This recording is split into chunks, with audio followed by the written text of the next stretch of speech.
Confessions of an Ex-Hollywood Club Rat. How we were getting there. Okay, first of all, this is pre-Uber. This is in Los Angeles too, so like taxis, I mean, I guess taxis are a thing in LA, but I never fucking took one. So the guy I was dating would get these, like, some of the time, he would get these party buses, and it would be like tons of us drinking in the party bus before we got there to the club.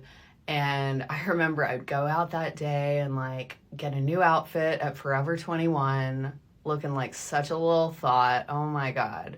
My go-to was actually like a bodycon dress from American Apparel, which I've got a story on Dove from American Apparel. I will save that for another time. But yeah, it was a wild time. And I know people are like, what was it like to take your digital camera to the club? Like, because you didn't have iPhones back then. To be honest with you, the clubs that I was going to, because it was like LAX on a Wednesday with DJ AM playing, and like these are tiny clubs that were hard to get into. It was in poor taste to have a digital camera out and be taking photos.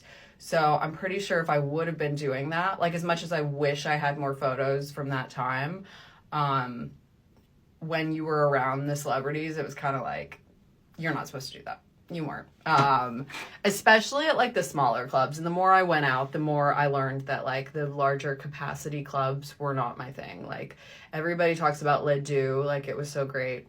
It wasn't my favorite. There were just too many people. I preferred Teddy's.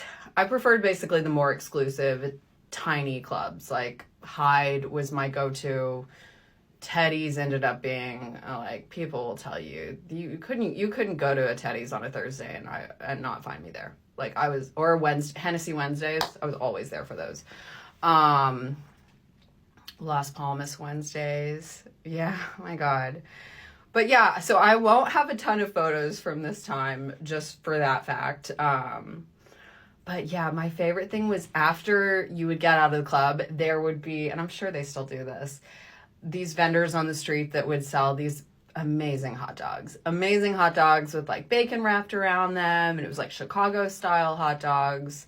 We would also go and I remember we'd go and get like Yoshinoya beef bowl after being out of the club, or like, I mean, God, the In-N-Out line, like the In-N-Out in Hollywood, you just didn't even want to try to go to that one because it was so long once the club let out.